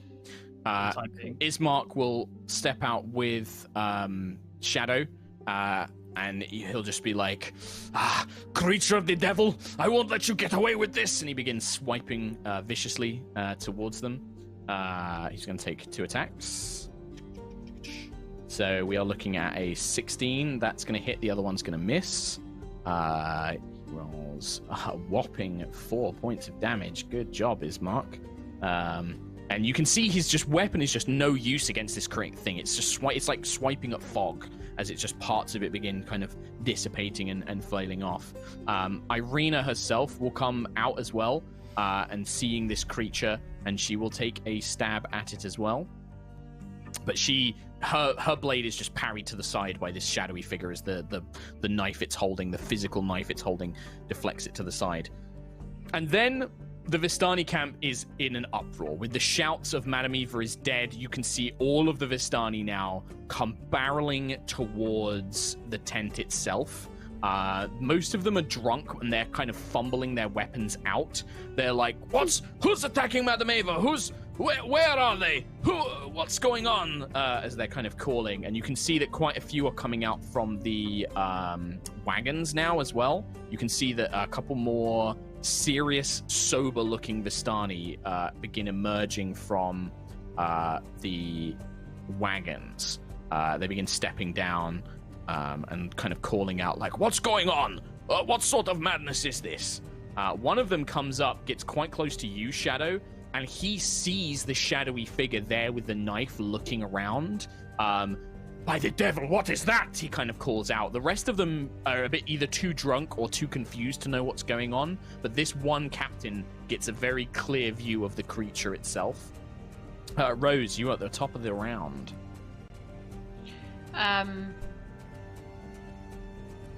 I'll shout to them, kill the shadowy creature, kill it! And can I get a shot from where it can, or I'll move out. Sure. So you start pulling your bow out and... Can I move out and just be sort of diagonally to the bottom of Jesper? And can I take a shot at Yeah, you kind of wait for Irina to move to the side and then let loose. Yeah, absolutely. Go for it. Accidentally miss and hit Ribena in the back of the head. Ribena? 15? So it almost misses. You almost feel the arrow misses, but it connects. You see it just kind of strikes along the creature, the shadowy neck. So, 8 damage with the bow and 6 damage with Slayer's Prey. I am doing good on my Slayer's Prey rolls. Where are these in I'm doing good. Yeah, God I know damn. for Ayla. Again, the arrow passes through the creature, and you see it disperses some of the smoke. But again, it's just it's hard to pin this thing down, and it doesn't show any sign of pain. The smoke is maybe a little bit dissipated, but it still seems to be more than capable of keeping its shape. Shadow. Do I heal or do I fight? Great question. The eternal question. Easy question to answer for me. Yeah. Well, I just think it's going to kill me in the next attack, is the problem. What's death? What is Yeah, what is death? I walk with death Sweet every release. day, we all do. I'm going to Sacred Flam it again. Sure. So that is a... Oh, no, it's a DC again, isn't it? No. Can I change my mind? No. You rolled a natural 20. You rolled a natural 20. I mean, you can change your mind. I don't mind. You said it in that voice, though, where it's like, Mark will remember this, and like... No, I don't give a shit. You can do what you want. It's quite metagamey, though, isn't it? Because you already rolled. No, but you were saying you were I'll- thinking of changing your mind. All right. It I'll leaps do it. itself to the side, sensing the burning light magic. It throws itself to the side, not wanting to be hit by this again. And yeah, the arc goes too wide, unable to fully connect. Anything else? I'm just gonna say, get that shadow, not me. Okay. They probably Jesper. don't remember my name, so. Okay, picture this full-on fucking anime scene, right? Anime Oh, scene. here we go. Hesper, silhouette, front shot, Jesper. low angle, and you see the box and the cards gently placed on the floor. Single teardrop hits the box. Yep. You see a big deep breath in, 2 swords, swing, and then he screams, turns around, and charges at the shadow creature, doing an attack. She's gonna do right now. Here we go. Ding dong. 22. Oh. 5 a hit. piercing Nice. on the Yeah. first. Again, the rapier kind of doesn't quite seem to have the purchase it should, but you do strike. Second attack, yeah. Dagger. Yeah. 15. Still hits. Piercing. And can I make You this kind a of strike it. slashing flourish? So Okay, I'll which use is? up a bardic inspiration, roll that, and add that damage, basically. So it's an extra perfect. d6. It's a sweet one. Sweet one. Hey, it all counts. And do you get any other benefit from Slashing Flourish? It allows me to increase my movement by 10 feet. Okay, so you rush in. Jesper comes howling in, screaming as he swipes twice, kind of pushing past Irina, displacing her out of the way. And he swipes at this creature, and it's trying to keep up with his blows and parry. You can see its movements are somewhat unnatural. Used to being hidden, dealing with such a frontal assault, it can barely stand against it. You hit it twice as wisps of it getting pulling away as the Vistani now are crowding in behind you, drawing out cudgels and swords and maces and all sorts of weapons. The creature looks around. It stares you dead in the eyes, Jesper. It doesn't speak. It doesn't seem to have its own... It has a mouth, but no voice comes out of it. It just points at you. The blade drops, and it just seems to turn to nothing. It just... And the dagger just... Ting, ting, ting, hits the ground. Damn. The Vistani come rushing up, and the ones who reach the tent, there's kind of a general commotion. Like the captain is like, "What on by the Dark Mother? What was that?" And then the Vistani are like, "What's going on?" And then the first one sees inside, and you just hear this wailing sob, like, "Eva, no!" And they begin crowding in. The Vistani surround you guys, and there's like, "What happened? Did you do this? What was that?" You know, they begin like pulling their weapons. Like, we're not in initiative, but this is a tense moment where they are drawing weapons and staring you guys down. I would have fallen to my knees, kind of like very intensely upset. You know, like where you grip your own hair, kind of upset, like why, and nose coming out. Yep. I guess I would hold my paws up. I tried to save her, but it came from nowhere. I tried to heal. There was nothing to heal. Her soul is gone. They killed Eva. They killed Eva. No, it was a creature. I saw it. I saw a shadow creature. They must have summoned it. There's like all this shouting, this commotion all around you. Right now, this is a very tumultuous mob. You're not sure which way this can go. So, Great, another mob. Can you not see that Zeros, one of our own, is really very hurt by the same dagger? And me. kind of they turn their eyes towards it. Yeah. I walk literally just through the crowd and just pick up the dagger. Yeah, give me an intimidate check, dude. Like, I think, like, or like an athletics, because you're just using raw strength to just push your way through. So not even intimidate. Make this an athletics check. Yeah, like, you just shove some of these Vistani out of the way. Like, you lock eyes with one of these more senior-looking Vistani. He looks at you, and he was moving towards the dagger as well. He looks at you, and then just nods and points down towards it. What is that, Dragon Man? That thing dropped it. Is that what killed Eva? It is, and I'll pick it up and hold it into the air. This is your enemy, not us. Pick your targets well. Okay, they kind of look around. They see your wound that you're clearly bleeding from. There's definitely a sway. There's definitely a swing going on, but a couple of the voices are just like, they are strangers.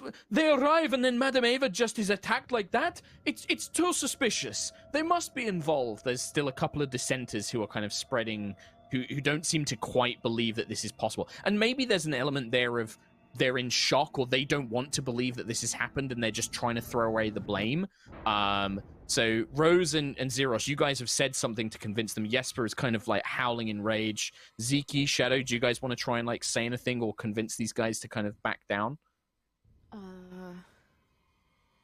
I mean, I guess I kind of said my bit about trying to save her. Okay. I don't know if that counts. Ziki, I guess. You got anything? Can I show that I'm bleeding as well? Like, because I'm pretty badly Yeah, you kind of hold your injured arms as well. out and stuff. Yeah. Yeah. Well, like we'll use that as like combined with what happened to Zeros, but.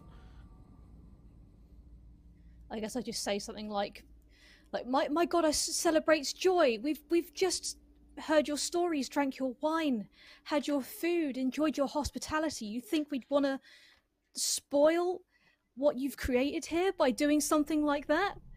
It goes against everything I know. Okay. Make a persuasion check for me, but with advantage. It's not particularly high DC. Let's just see.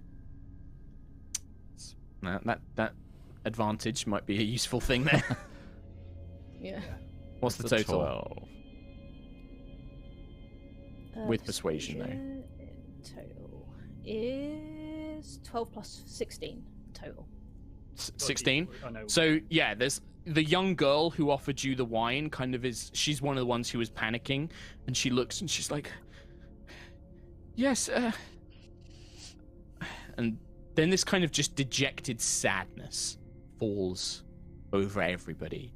The rage, the anger, the shock just turns to this darkness that falls over the whole space as all of their eyes turn and look inside the now tattered, ripped tent. And you can see that the body that you had initially seen of Madame Eva, there's nothing left but dust and clothing. It's just nothing there. And they just look at it in solemn silence for a moment. Zeros, the knife that you're holding, the dagger feels extremely warm to the touch. It's very strange. It doesn't, the metal it's made from is very rough and jagged. It's dark gray in color, but with this crimson strip down the middle. And it has a very strange symbol on the handle, which, hang on a minute. Bye. He's running off. He's got that. You made one earlier. I forgot to put it into Roll20, but it kind of looks like this. So it's a series of metal rings and metal triangles that are all kind of freely spinning, and there seems to be some strange script written on it as well. And yeah, it's radiating heat. Like you're holding this thing and it feels hot in your grip. Would I recognize this script? I speak Abyssal and Celestial. You do not. I already looked at your languages. You do not recognize it. Okay. Do I've any looked of at us all of your recognize? languages. Okay. No. But the parts all freely move. So like the rings and the triangles, it's like you can rotate them and spin them and things like that. It's almost like an ornate metal puzzle at the hilt of this blade. And then the blade itself is this jagged, twisted red and black iron. And yeah, the Vistani just kind of look. Some of them just slump to the ground, still very drunk. They just kind of slump to the ground, and they just look towards the tent. Is Jesper What do we do now? Oh yeah, well, Jesper's whimpering. He's a mess. He's a puddle of sadness on the floor, just gripping the box and the two cards.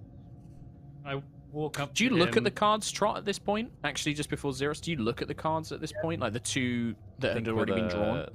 With a shaky hand, he'll slowly turn over the second one that was never revealed. The second one. Yeah, the second one depicts a robed wizard, and it's called the Abjurer. And if you want to try and figure out what that could have meant, that's something you can do with some checks, maybe. We'll see if you can figure out what it was. Sure. So your budding gift has not quite been fully trained. But yeah, Xeros, carry on. Yeah. Oh, do you want to do the checks now or figure it out later? That's up to Jesper. My mind isn't in a place to figure it out right now. Yeah, that's what I figured, but it's up to you. You can basically make that check whenever you want to sit there. And also, Trot, like, you now have that deck of cards, right? I know you've got an actual physical tarot card deck. You can use that. Like, if you want to try and figure out what you want to, if you want to try and figure out like what we do next, you can try and do a reading. Like, you can try and do a fortune telling as Jesper. But you're untrained. You're untrained, and you don't necessarily know how to channel that gift yet. Okay. That's cool. What are you doing? Go on, Xeros. I want to walk up to Jesper and sort of kneel down next to him where he's kind of whimpering stabs the dagger into the ground in front of him. Jesper, look at it.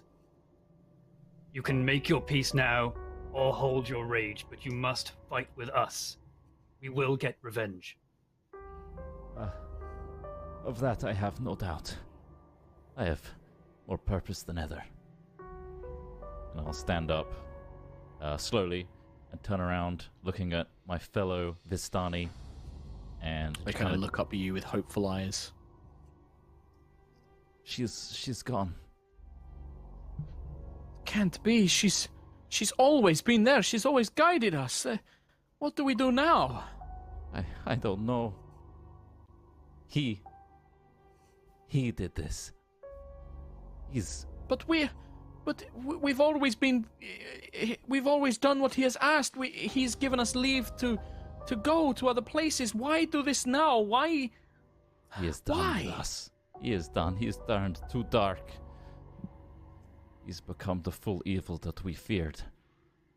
He no longer. Kind of the Vistani will turn and begin hugging each other. The eldest, the storyteller who was telling the story before, kind of makes his way over, and you can see his cheeks are stained with tears. His eyes are red, but he puts a firm shoulder on Jesper, a firm hand on Jesper's shoulder. Madam Eva did say that he has been darker of late. That something is different in the mists here in Barovia. But I never could have imagined this.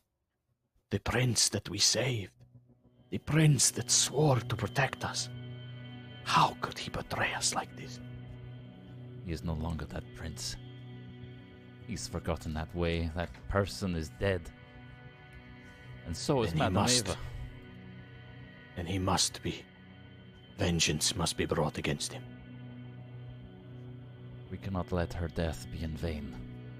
We must stay together as Vistani and do what we can. No, yeah.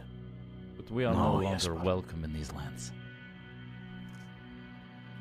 You must go with them.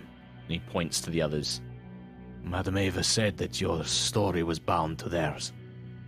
These Vistani, we will find somewhere. We will ready ourselves. If you need us, we'll come. Thank you, brother. Knight nods. Go, little sparrow. Fly. He turns to the rest. Come. Let us get the horses and the wagons.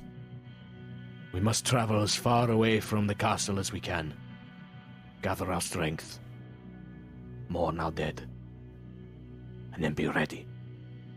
You see the Vistani begin nodding and sort of beginning to pick themselves up and get ready. We will do right by Irina. her.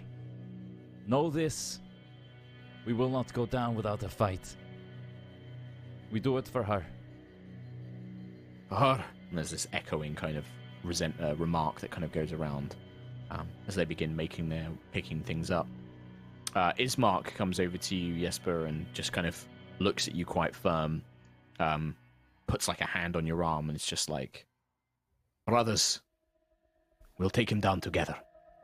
I know that pain, I know that suffering, that burning anger of vengeance. We'll see this done. He kind of nods at you hard, and he turns to Zeros, turns to all of you like, you see now, this devil, what he is capable of? Even his own people he turns against. We need to be rid of him. This land needs to be rid of him. He's a curse, a blight, plague. Brings nothing but death and despair. I worry for all our hearts. In doing this, we become more like him. Let us not turn as dark as he does. Do it for the right cause. No more. Ismark kind of doesn't say anything, but you can see that maybe there's darker thoughts in Ismark's mind. Irina comes up and is like, you're right, Jesper. We cannot become like him. And thank you once again for everything you have done, all of you. And she looks around. She said that my story was bound to yours, that you would be my protectors. I hope that that is still true. And whatever help I can offer, I will. I'm not much of a fighter, but if I have any value to him, to the devil, I'll do whatever I can to help you. She kind of brushes the side of her neck for a moment and then puts her hands aside. Have I seen that yet? No, Can I keep make meaning. a perception check? I keep meaning to tell that's you. pretty. What's your passive perception, Rose? How about that? Rather than making an active check. 13. Maybe not yet. Okay. I mean, yeah, I saw it the last time. But Yeah, 'cause you examined her. Yeah. I need a quiet moment. I need a quiet moment. We haven't had any quiet moments. No, you've not. You had like an hour. You had an hour around the screamy. campfire.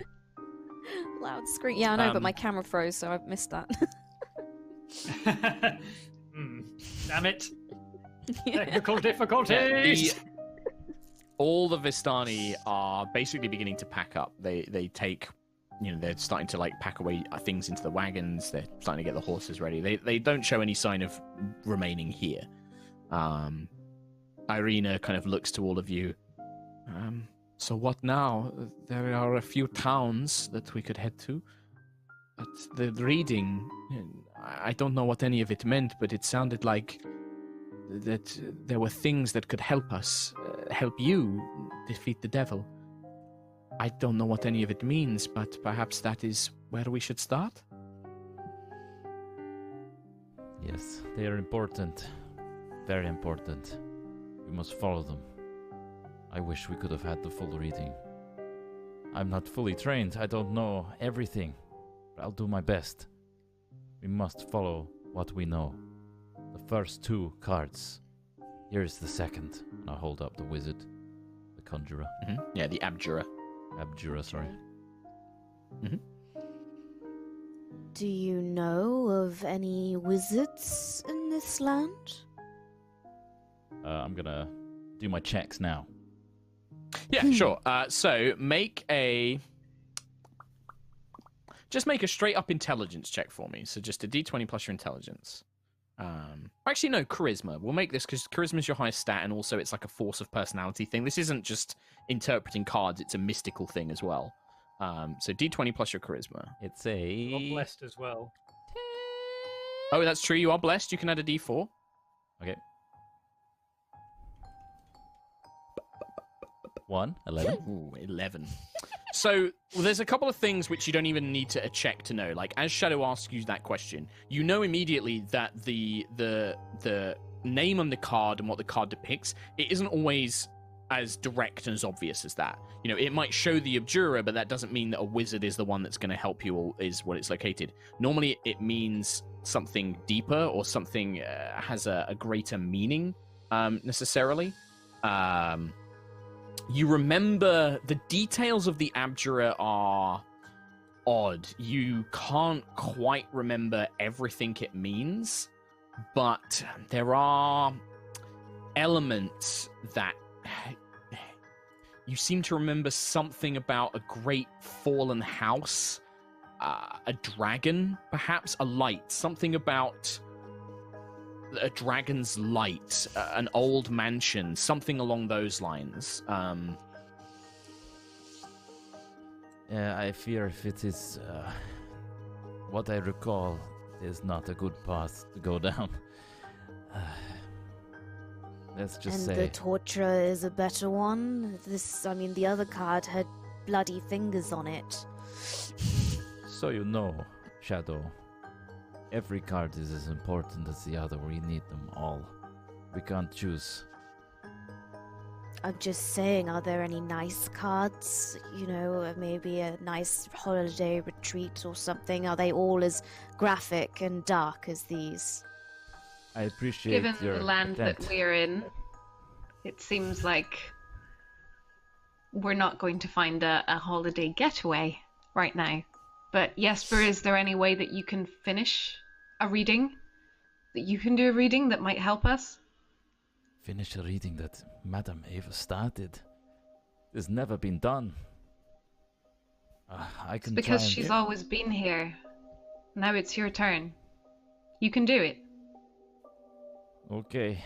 I'll need to collect my thoughts and be in a better frame of mind. It takes a certain state to do so. I can't just do it Why on don't we a get whim. some rest somewhere? That Here would have been nice. great. Yeah. Yes. Ismark looks around. He's like, the closest place. We really don't want to be out on the woods. We don't want to try and camping outside is not advised, if possible.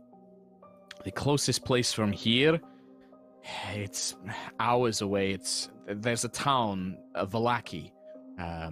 It's further along the old Salvik Road. We'll need to pass through the gates of Barovia. We'll need to go past the road that leads to the castle, and then there's an old windmill through the wood, past the woods, and then Vallaki is just on the edge of Lake Zarovich. It's got walls. The burgomaster there is no friend of the devils. I can tell you that much. He's an odd fellow, but it's been years since we've seen him. But he's no worshipper of him. I can say that much. But it's hours, perhaps a day travel. We won't arrive until the morning, I don't think, or perhaps early afternoon. Well, I know this place is a target now. So, we need to move somewhere. We can just keep going, but yes, it will be difficult. I don't know. I'm at a loss, everyone. I'm sorry. I'm not the beacon of light that you need right now. I'll try. Can we get some rest traveling with your Vistani brothers? Maybe. Maybe they'll provide some shelter for all of us. My wagon can house a few of us if you want to rest in the back, but not all of us. My brother and I, we don't need any rest for now. All of you have done far more fighting. You should rest. We can ride for a time. We could I'm take afraid it in that shifts. Yes, we could. Yes, it will be at least. Ismark looks. You're looking at about maybe 8-9 hours before we can reach Vallaki, traveling along the roads, providing that we don't have any more encounters with any of the devil's agents. Yes. But what choice do we have? That's true. The storyteller Vistani is like, I'm afraid that we will be heading in a different direction. We will be traveling back to the west. We intend to go and find a point on the other side of the river to find camp near the woods. We can look after ourselves. We have the numbers for now, but you should all move on.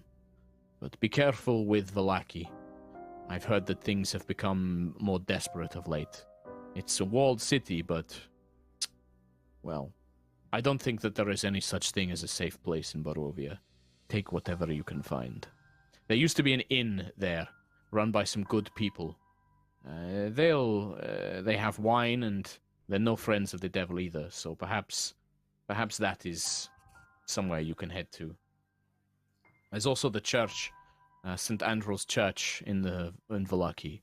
That is also perhaps a place that you can find some respite. It still has the power of the Morning Lord in it, as far as I know. If not, then the Blue Water Inn. It's run by good people. Try that. I've heard of it. Maybe we should go to Vallaki. If there's any stopgaps on the way, we'll take them. All right. Good luck to all of you. I hope to see With you that- again. You will, little sparrow. You will. And with that, we will end today's episode. Oh, lovely. That went quick. Boy, howdy, eh? What a roller coaster. Yeah. Nice relaxing. Eva Strahd. Curveball. Yeah, holy so crap. as you probably Yeah. guessed from Trot's reaction, a significant deviation from the module there. That Man. has some wider reaching implications. How do you guys feel about this third episode? Do you guys feel you're settling more into the characters and the tone? Has it got creepy? Has it got creeptacular? Has it got creepy? Yeah. Creepy. We saw a dead body that came alive and looked like Rose, it looked and then exactly didn't look like Rose. We had the creepy dismembered hand with the bracelet. Yeah. That was a good time. What does that mean? Grave desecration. Yeah. It's all good. Yeah, a little bit of grave I've seen digging. scarier episodes of Hello Kitty. Yeah. Okay. I need to ramp it up then. I'll ramp it up for next time for sure. Not quite what I was suggesting, Mark. Did you guys have fun? Had a great time. Very, Oh, yeah. very much. Always. Love it. Oh, Good. I love So Madame good. Eva. I'm just sad you killed her because I want more Yeah, crazy she old was lady cool. who could see the future. Yeah, well, Jeez. maybe there's a good reason that she had to go. So She's I mean, too OP. I think if you can shock Trot, who's played it before, then it must be good, right? Like, Well, it kind of Oh. throws everything on its head, which is great. It's unexpected. because for those not in the know, that card reading is kind of a big part of the campaign where it kind of tells you where to go and where to find the tools you're going to need to beat Strahd. So without it, without a reliable source of it, you are a little bit more in the woods, lost in the woods. But you've got 2 cards. What are you talking about? You got 2? 2 out of Yeah. 5, Mark. That's less than half. 2 out of Got to 5. catch them all, right? It's a place to start, though, isn't it? That's a good place to start. We just Uh, gotta believe in the heart of the cards and Jesper. Yes. No Maybe. pressure. there might be some time to duel, but it's not now. Cool. How's everyone feeling character-wise? Like, are you feeling a bit more settled in now, or like? I'm Oh, yeah. intrigued.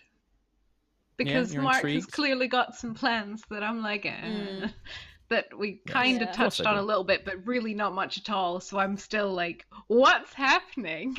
I'm intrigued Yeah. by you two over I'm there on intrigued that yourself. side of the screen. You two Yes. dragonborns, I know. Yes. brothers, Yeah. not brothers, lost once and not what was tragedy. that? What was that? Sorry. none of my Also, business. like- Tragic tales. The fact that Zeros was like the first one to go to Jesper and basically be like, "Get up, you've got a job to do now." Yeah, that was like, cool. I thought that was super fucking Yeah. cool. I thought that was good RP there, Tommy boy. I think Good herb. Zeros You know has more a than ton one of word. respect for Jesper. Yeah. I also know more than one word. My God. I think that makes it more meaningful, though, right? Like when you just mainly speak in these short, sharp words, and then you have that moment of like, "I'm now going to speak properly." That gives it some real oomph behind it, right? Yeah. It gives it that cool weight. Real contrast. Yeah, it's weird. It's weird playing Zeros. It's got to be said because he is not me. Yeah, no, it's good though. I think sometimes playing a character that's super different to you is a great way of building up your RP skills and like expanding on what this game can be. Yeah, Cool. it's like I start the Tommy stream boy, and do you I'm want to just get? like, and then we actually start playing. And then you're like, "Hello, I'm Zeros." Oh, yeah. Man, it's weird. Yeah, let's open up with some Let's get to some donos and on some the, subbies. on the high rollers. While he's doing that, do we Um, get like a I long can actually rest open chat between now as well. and the next No. step? Like, Are you no? kidding? I'll tell Okay. you when you get a long rest. I'll tell you when you get one. This is Strahd. What do you think this is? You think this is happy fun time high rollers? Like, "Oh, we've got an airship. Let's go have a long rest whenever we like." No, you don't get a long rest. You don't get a long rest until Strahd says you get a long rest. We don't often get Right, long rest in Daddy. either. Yeah. True. What about XP? What's a long rest? With this, no, this is mainly going to be milestone, I think, just because it makes it a bit easier, and there are points that you will get levels up. Yeah. Okay. You are not there Milestone. yet. Makes sense. Not yet. I think basically works. there's some stuff that can happen between now and Vallaki, so I want to wait and see how that stuff goes. Whoa. I'll Out of forget about interest. that in a week. I'll just wipe that from my mind. Yeah. Yeah, out of interest, Curse of Strahd. What is like the level range of Curse of Strahd, the module? So It's I 15, believe I it's think. 3 to 15, but I think most of it, like, you're supposed to be hitting sort of like the end game stuff around about level 10, I think. Yeah, I think you're right. But judged by the areas, so yeah. Oh, it's 3 Really? to 10 by default, sorry. Yeah, 3 to 10. Thanks, Rithian. Damn, it's a long And then boy. I was is it expecting not it to be like like one- 3 to 7 1 or to something. 3 is like Death House. Yeah, 1 to it's 3 is the the Death House, intro, right? yeah, Yeah. which we skipped. Cool. So Cool. donations. Nightjar, it's fine. I didn't need to sleep Nightjar. after these streams anyway. Excellent. You will not sleep Really after good. these streams. I won't be going to sleep. Holy crap. That spooked me. Jessica Slow 614 with a Generous Donation. Stayed up until 4 a.m. to catch my first High Rollers D&D live. This campaign... I'm so ill. This campaign inspired my friends and I to start our own online as well. I can't wait to see where this goes. Love you all and your amazing RP. TYVM, Jessica Slow. New Alex. I'm not that familiar with this module, but I get the feeling we're going into Strahd's Kelvin timeline. Great stuff. Kelvin timeline? Don't know what that means, but sure. I'll Google it. Criminal Sapling with a quarter hundo. Hi there. Just wanted to say thanks to everybody. Like many others, I've been going through a rough time. Long story short for me, thanks to Corona and my new job, I haven't been able to see my wife for 3 months. You my amazing God. writer. Thank you. Hopefully we will get through this sooner rather than later. Criminal Sapling. Raging Rhino, 101011111. Suddenly, Disintegration. 3 episodes in and full of twists already. Mark, you storytelling genius. As spectacular as always. Oh, is that, Varys, that's what that was. with a donation and no message. Thank you very much. Ravager 4. Holy moly, what a twist. Way to give us all a heart attack. I love it. This Curse of Strahd campaign has inspired me to run Death House for my players this weekend. They're already terrified, and that delights me. Any tips on setting a creepy atmosphere? Voice mods. So that Yeah. voice mods out there. There's if you read the Curse of Strahd book, there's a lot of advice for things like foreshadowing, tone, using the senses, giving like human properties to objects. So like describing. I love that. My favorite one is like describing darkness as a silent crowd following the characters. I was like, oh yeah, that's fucking. Mwah. Yeah, I think that's all a lot of it. What it's about, basically. Watched. Ooh, I hate it. Yeah. Ooh. Ligeratus. This doomed land of mist and blood darkness hast felled upon. A crimson count rules its shadows far and hither and yon. Lead by one young voyaging bard, 2 and 2 cometh. They wander through shade and misery, to glory or to death. That's cool. Brilliant. I fucking love that. That's cool. I like that. I like that poem shit. Give me that Uh, poem shit. Metamani, fucking twist. Thank you all for an already amazing campaign. Zen Blaster with 33.33 recurring, of course. Hi, rollers. I just want to say, everyone's RP has been on point for this whole series so far. Everyone, stay safe. Jeremy asked me to say hi. No! Stop bringing Jeremy into twins. this. Who's Yeah. Jeremy? No. It's He's a Reed We're not allowed to know. right Terror. I don't think I want to know now. Jeremy? He had a I name. really don't. It's spooky as hell. Why not? Ren Harel. Right, Ree, It's you need to horrible. tell me so that I can put this. You need to I'll tell me so tell I can you. put it Yeah. into Strahd now. Yeah. Fuck. Oh, no. I need to And read up more finally, like creepy. Ren Harel, I fear Mark equally as much as I idolize him. Someone, please send help. I've blue screen of death. And, one more. Darth Day 41 with no message. Thank you very much.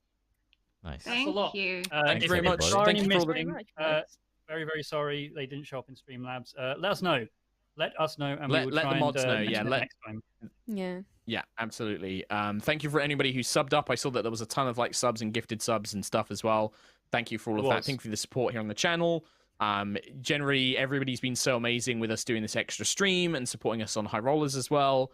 Thank you guys so much. Like, we really appreciate it. We love doing this with you guys. Yeah, I'm just super glad that you're all enjoying it. I'm glad that you guys as players are enjoying it. We will see you on Sunday for our regular Erois game on our regular time slot at 5 o'clock UK time. Until then, stay safe. We love you. Don't let any creepy Wash your Oh, vampires hands, into you your window. nasties. Wash your hands, you Damn nasties. hands, you nasty. On your butts.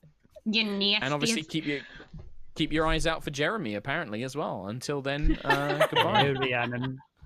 Rhiannon. Hello, Bye. Rhiannon. Bye, bye Bye, everyone. Bye, Rhiannon. bye, bye, bye, bye.